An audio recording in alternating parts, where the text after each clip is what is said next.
First of all, buenos dias, bonjour, good morning or afternoon or whatever to all of you. And thanks, Anna, very much and all the team for having organized this session. And congratulations, really huge congratulations both to Hala and to Diane, because I think they were fantastic presentation and they link very well with what I wanted to say. In fact, my presentation was much more theoretical, and so you are only missing some nice pictures and some summary texts, but I'll try to make it more less dense for you, and then you can have a look. I wanted also to congratulate all of you for we are celebrating this day that's dedicated to heritage and the threat. You know, we are in the it's in the framework of the ICOMOS Triennial Scientific Program Plan that's dedicated to disaster and conflict resilient heritage preparedness, response, and recovery. So, and this year, first year, we were asked to focus on how we prepare for possible disasters through the prevention and mitigation of hazards, improving resilience, as well as preparing by conflicts. And ICOMOS is asking us to have a look back and see what ICOMOS has been doing in these 60 years to try and prepare for these risks and threats our heritage is. In fact, they are asking us to consider what impacts, what work, what scientific work we have been doing. And I've been looking back at the work of our origins, to our first historic gardens and sites scientific committee, and wondering how we have collaborated to prepare our cultural landscapes for the tremendous threats we face. But from our origins, we have made enormous contribution to the heritage, I think, of humanity. First of all, our first achievement was very humble, or it seemed humble, was getting the historic gardens to be considered as heritage resources, which seems now quite even funny, but at the time it was not. It was a great step. Then later, we helped to reaffirm the concept of cultural landscapes and introducing them in as a new category or typology in the World Heritage Convention. And even more in recent years, we have worked on rural landscapes and consolidated, we see clearly today, more and more, the idea of this in a very strong link between nature and culture. In fact, it's not a link, it's nature and culture being one together, no? So it seems we have done much, but really we have thought very little about threatened landscapes and very little about their impacts due to either human or to natural disasters. We have done very little.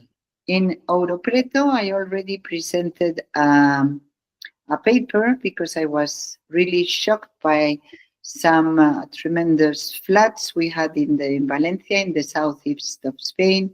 And the year before, we had a volcanic eruption that's not at all quite frequent, at least in my country and in Europe. So, and that changed absolutely, both events changed absolutely the geography, both natural and both human of both sides. No?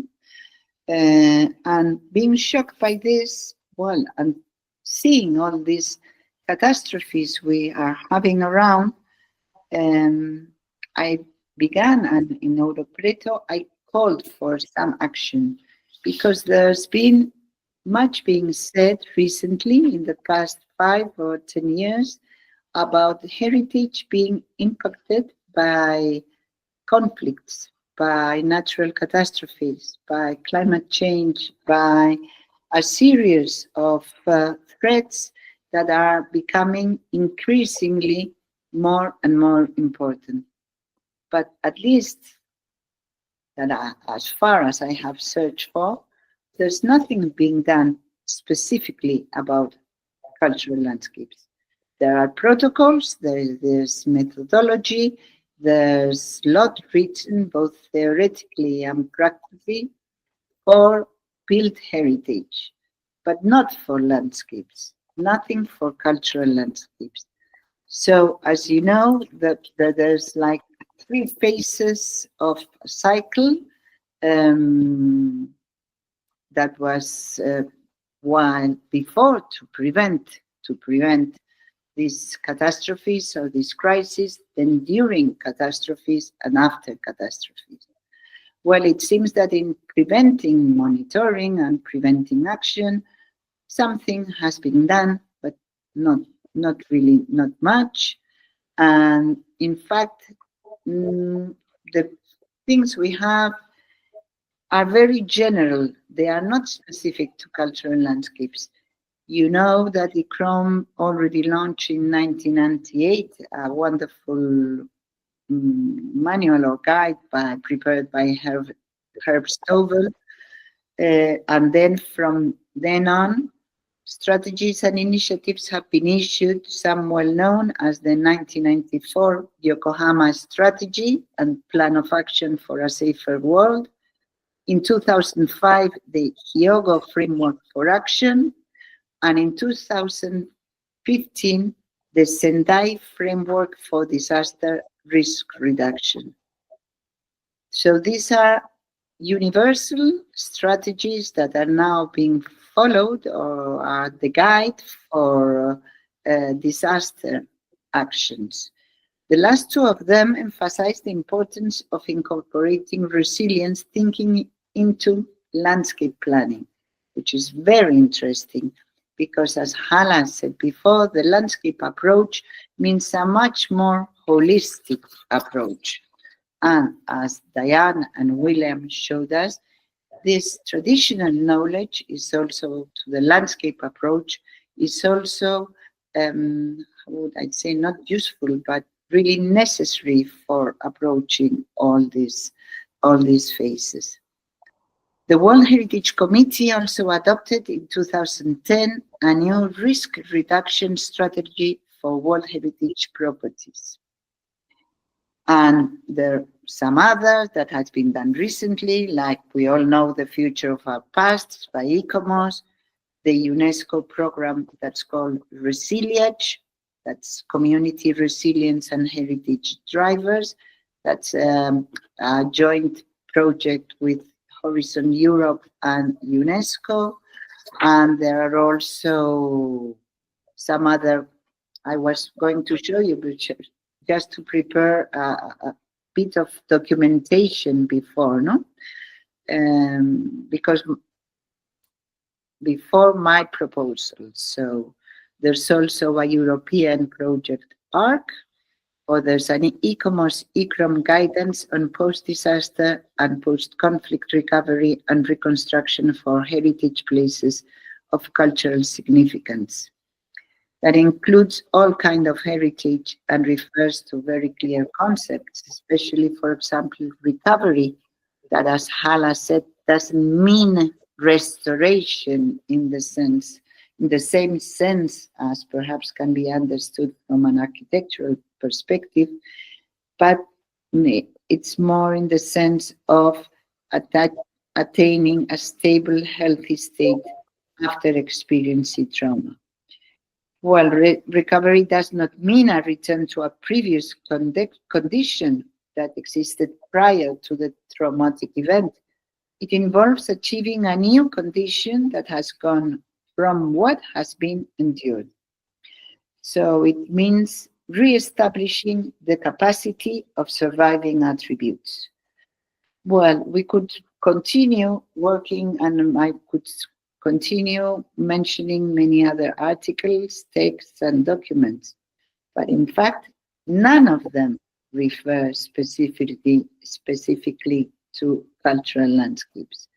So really, my paper was a bit longer, but it was summarizing. It was a proposal to a board or to this nature culture group for establishing a working group to elaborate a document or some principles or some guidance for these 3 stages of disaster.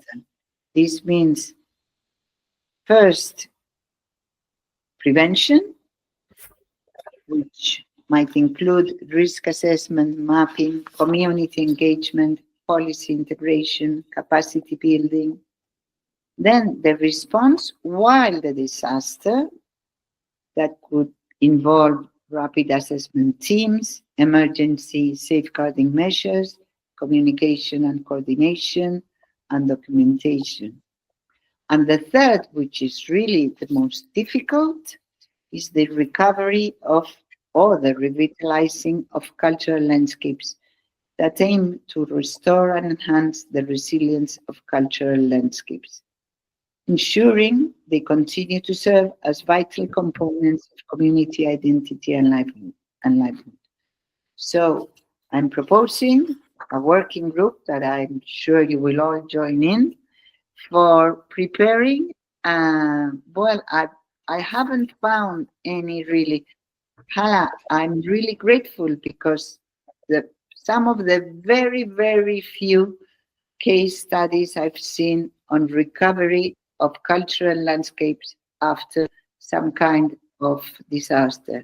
In this case, a war, no? A human conflict. But at least if you other have examples or you know if there's any guidance specifically for cultural landscapes, I would be very grateful. And I think it would be very interesting if we participate in all the ICOMOS discussions that are taking place about recovery, reconstruction, post-trauma actions, because there's nothing specific about cultural landscapes. Even there's lots and lots of buildings about urban landscapes, might be. There's also about intangible, but there's nothing, perhaps because the difficulty of this transversality of cultural landscapes that involve both environmental, both human, both tangible and intangible. There's a lot also about the environmental part, the recovery, but only from an ecological point of view, not adding this link between nature and culture that cultural landscapes represent. And I think that our committee should be there, should be present, guiding, establishing some recommendations, providing case studies, and introducing cultural landscapes in this discussion or debate that we are having, that currently is dealing with our heritage, where it's so difficult to find post-recovery examples or conflicts, for example, in Sudan, where millions of people are being displaced, but with them, not only traditional knowledge, but the varieties of the crops that they were cultivating, or with climate change, all the attributes that people obliged to migrate from landscape, all that attributes that are destroyed from the cultural landscapes. How do we recover these? How this so important part of identity, as you said, Hala, the memory and the identity of people of the communities is being destroyed, and how we can do to help this and to give some basic ideas. So you see my proposal, I've tried to make it a bit more light because, but it was really this proposal that I wanted to bring here to this webinar. Thank you.